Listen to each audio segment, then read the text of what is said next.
ఫలించిన MLA Kotamreddy Sridhar Reddy ప్రయత్నం. Pottepalem కాలువపై bridge నిర్మాణానికి GO విడుదల చేసిన ప్రభుత్వం. నెల్లూరు రూరల్ నియోజకవర్గంలో పొట్టేపాలెం కాలువది ఓ పెద్ద చరిత్ర. ఎన్నో ఏళ్ల నుంచి ఆ కాలువపై బ్రిడ్జి నిర్మించాలని అక్కడ ప్రజల చిరకాల కోరిక. నెల్లూరు రూరల్ నియోజకవర్గంలోని ప్రజలే కాక ఆ రోడ్డు మార్గాన కొవ్వూరు, ఆత్మకూరు, ఉదయగిరి ఈ 3 నియోజకవర్గాలకు, అంతేకాకుండా బద్వేలు, కర్నూలుకు పోవటానికి, అలాగే బాంబే హైవేకు కూడా వెళ్లటానికి పొట్టేపాలెం రోడ్డు ఒక ముఖ్యమైన కనెక్టింగ్ రోడ్డు. ఇన్ని రోడ్లను కలిపే ఈ పొట్టేపాలెం కాలువ ఎంతో కాలం నుంచి నిర్లక్ష్యానికి గురైంది. దశాబ్దాల నుండి ఆ కాలువపై బ్రిడ్జ్ నిర్మించాలని ఎంతో మంది ఎన్ని రకాల ప్రయత్నాలు చేసినా అవేవీ ఫలించలేదు.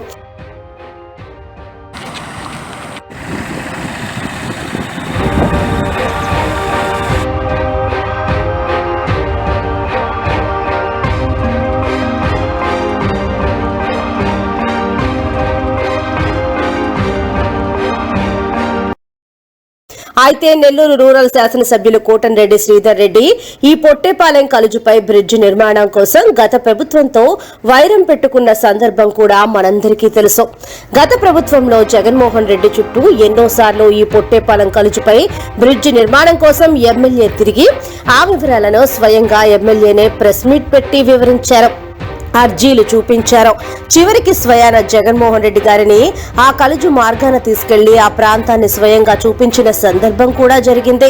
అయినా కూడా గత ప్రభుత్వం ఆ కాలువపై బ్రిడ్జి నిర్మాణానికి సుముఖత చూపలేదు. చివరికి విసిరి వేసారిన ఎమ్మెల్యే కోటంరెడ్డి శ్రీధర్ రెడ్డి ఆ పార్టీని వదిలి తెలుగుదేశం పార్టీలో చేరి నారా లోకేష్ యువగళం పాదయాత్రకు వచ్చినప్పుడు పొట్టేపాలెం బ్రిడ్జి నిర్మాణం కోసం హామీ తీసుకున్నారు. ఆ హామీ ఇన్నాళ్లకు ఫలించింది. పొట్టేపాలెం కాలువపై బ్రిడ్జి నిర్మాణానికి వారం క్రితం ఆర్థిక శాఖ అనుమతి లభించింది. ఇప్పుడు దానికి సంబంధించిన జీవోను ప్రభుత్వం విడుదల చేసింది. ఇక పొట్టేపాలెం కాలువపై బ్రిడ్జి నిర్మాణానికి సన్నాహాలు మొదలెట్టినట్టే. ఆ రహదారికి మంచి రోజులు వచ్చాయని స్థానికులు సంతోషాన్ని వెళ్లబుచ్చారు.